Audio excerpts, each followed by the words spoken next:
Flick, Lamine Yamal est capable de remporter le Ballon d'Or cette saison. Dembélé ne participe pas au déplacement du Paris Saint-Germain à Barcelone et se rend à Doha.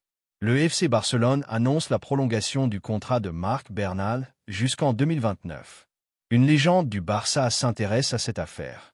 Xavi Hernandez donne son avis sur l'entraînement d'Al Ittihad. Réaction surprenante de Guardiola après la remontada du Barça face à la Real Sociedad et l'éclat de Lamine Yamal.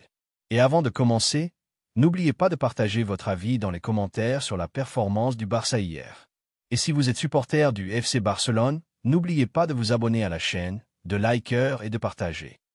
Flick, Lamine Yamal est capable de remporter le Ballon d'Or cette saison.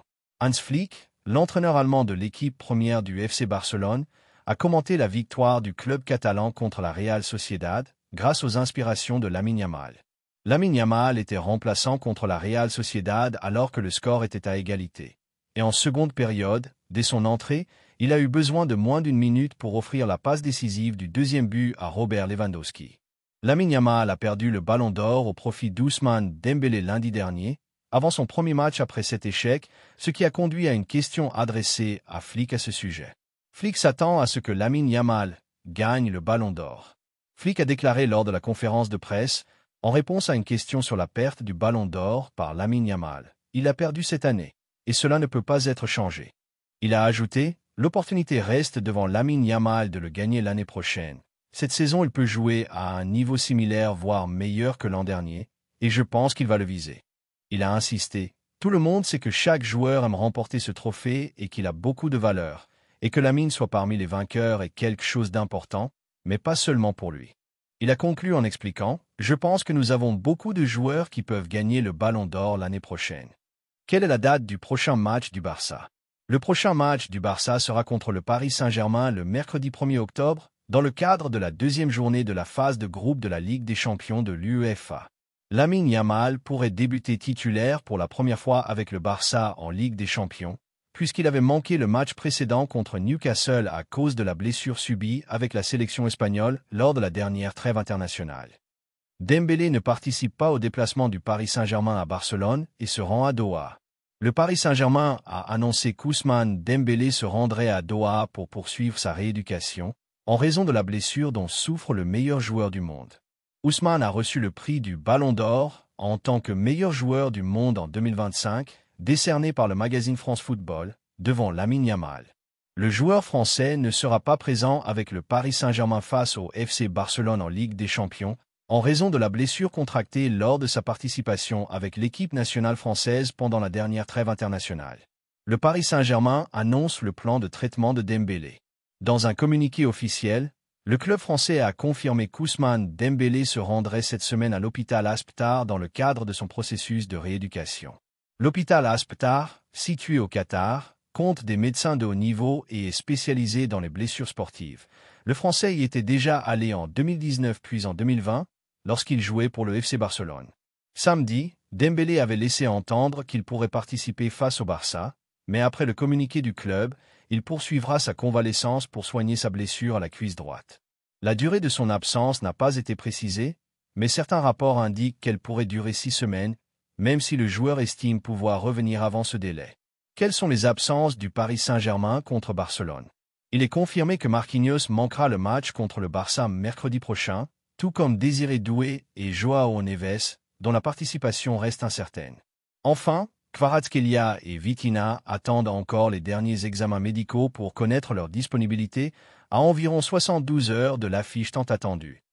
Le FC Barcelone annonce la prolongation de Marc Bernal jusqu'en 2029. Le FC Barcelone a annoncé ce lundi la prolongation du contrat de son jeune milieu de terrain Marc Bernal, âgé de 18 ans, jusqu'en 2029.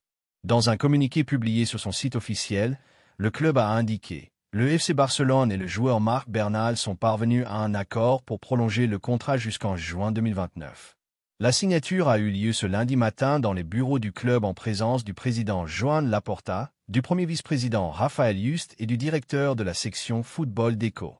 Bernal, revenu récemment après 383 jours d'absence en raison d'une grave blessure au genou, avait délivré une passe décisive lors de la victoire 6-0 contre Valence le 14 septembre. Formé dans le club de jeunes de Berga, il a débuté la saison 2024 à 25 comme titulaire dans l'équipe de Hans Flick, avant de subir une rupture du ligament croisé antérieur au genou gauche avec une lésion du cartilage externe lors d'un match à Valka le 27 août 2024. Avec cette prolongation, le club a montré toute sa confiance envers le joueur, modifiant son ancien contrat qui courait jusqu'en juin 2026 avec 3 années optionnelles pour le prolonger jusqu'en 2029, assorti d'une clause libératoire de 500 millions d'euros et d'une augmentation salariale correspondante. Une légende du Barça s'intéresse à cette affaire. Xavi Hernandez donne son avis sur l'entraînement d'Al-Ittihad. Xavi Hernandez, légende et ancien entraîneur du FC Barcelone, aurait donné son avis sur la possibilité de prendre en charge l'équipe première d'Al-Ittihad en remplacement du Français Laurent Blanc. Les supporters attendent toujours de connaître la nouvelle destination de Xavi depuis son départ du Barça, en mai 2024, après un mandat marqué par le doublé Liga Supercoupe d'Espagne. La décision de Xavi. Selon le quotidien Marca, Al-Ittihad a proposé un scénario familier, une équipe sans entraîneur, où Xavi Hernandez est le principal candidat, comme ce fut le cas pour Manchester United, le Bayer Leverkusen et même l'Inter, selon d'autres sources. Cependant, il a été confirmé que Xavi n'avait pas l'intention de s'engager en Arabie Saoudite, quel que soit le montant proposé, malgré les contacts établis par le club. Xavi a fixé un critère essentiel pour accepter une nouvelle aventure, un projet de moyen à long terme. L'entraîneur semble plus calme dans le choix de sa prochaine étape, mais n'envisage pas l'option saoudienne. Après avoir marqué l'histoire avec le Barça et la sélection espagnole, Xavi a commencé sa carrière d'entraîneur avec Al-Sadd au Qatar entre 2019 et 2021, remportant la Ligue Qatari, 2 Coupes de l'Émir et la Coupe des Étoiles du Qatar. Il est ensuite revenu à Barcelone pour diriger l'équipe première entre 2021 et 2024, disputant 143 matchs officiels, remportant la Liga et la Supercoupe et atteignant les quarts de finale de la Ligue des Champions 2024, avant d'être éliminé par le Paris Saint-Germain. Son expérience dans le football du Golfe semble être un argument important pour la direction d'Al-Ittihad, qui le considère comme le candidat idéal pour succéder à Blanc et prendre les rênes de l'équipe. Commentaire surprenant de Guardiola après la remontada du Barça contre la Real Sociedad et l'éclat de Lamine Yamal. Il est certain que Pep Guardiola, l'entraîneur espagnol qui a bâti une philosophie footballistique durable avec le Barça et est devenu un symbole du beau jeu offensif, lorsqu'il parle de son ancien club, ne prononce pas des mots anodins, mais formule sa vision avec une profondeur philosophique, mêlant analyse technique, dimension psychologique et historique. Ainsi, son commentaire sur cette grande victoire du Barça contre la Real Sociedad était chargé de signification, comme un message adressé non seulement aux joueurs catalans, mais au monde entier, pour prouver que le Barça reste une école capable d'écrire l'avenir comme il l'a fait dans le passé.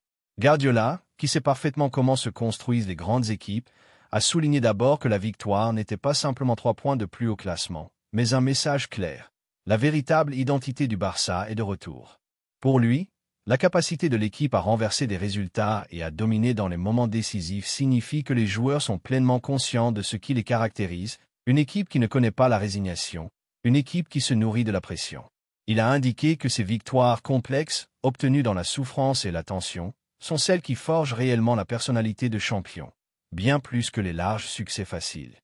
Guardiola s'est ensuite concentré sur l'aspect psychologique, notamment après la lourde défaite du Real Madrid face à l'Atlético. Il a expliqué que le Barça a envoyé un message direct à son rival éternel. Même si tu trébuches, nous serons là pour exploiter chaque erreur, et que cet état d'esprit est précisément ce qui fait la différence dans la longue course de la Liga.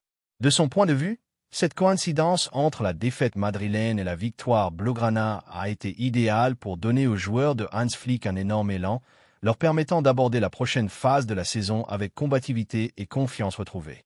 Quant à la première place du classement, Guardiola l'a considérée comme bien plus qu'une position numérique. C'est le reflet du sérieux et de la discipline affichée par l'équipe. Il a assuré qu'arriver en tête avant un grand match comme celui contre le Paris Saint-Germain n'est pas anodin, mais la preuve que le Barça avance avec assurance pour rivaliser sur tous les fronts. Il a ajouté que lorsqu'un joueur affronte le champion d'Europe en étant leader dans son pays, il entre sur le terrain avec une arme psychologique qui lui donne plus de force pour affronter la pression.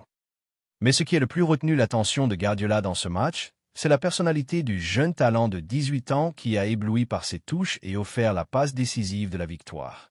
Pep a parlé de lui avec un grand enthousiasme, soulignant que ce qui distingue ce joueur n'est pas seulement son talent technique, mais aussi sa mentalité exceptionnelle.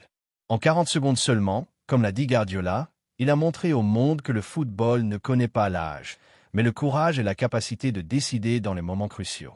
Et il a commenté: « Ce que fait ce jeune me rappelle certains visages apparus au Barça il y a de nombreuses années, quand tout le monde se demandait « Comment un enfant peut-il supporter une telle pression ?»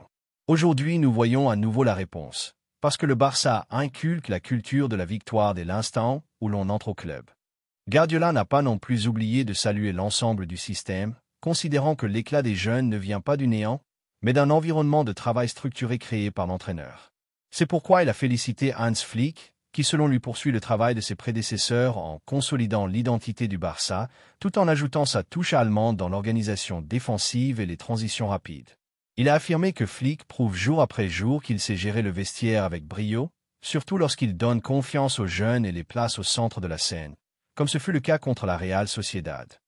À la fin de son commentaire, Guardiola est allé au-delà du match en parlant de l'avenir. Il a expliqué que cette génération du Barça, menée par de jeunes talents comme celui qui a fait la différence face à la Real Sociedad, pourrait dans un an ou deux se retrouver sur les podiums des récompenses collectives et individuelles. Il est même allé jusqu'à lier la performance du jeune au Ballon d'Or 2026, estimant que ce qu'il montre aujourd'hui n'est qu'une introduction à une nouvelle ère historique qui pourrait ramener le Barça sur le trône de l'Europe. Guardiola a conclu en disant que le Barça a toujours été plus qu'un club, et qu'aujourd'hui il prouve qu'il est plus qu'une simple équipe de football. Car le message qu'il transmet dépasse le résultat. Il montre que la foi en l'identité, le travail collectif et l'audace des jeunes sont le chemin le plus court vers la création des légendes.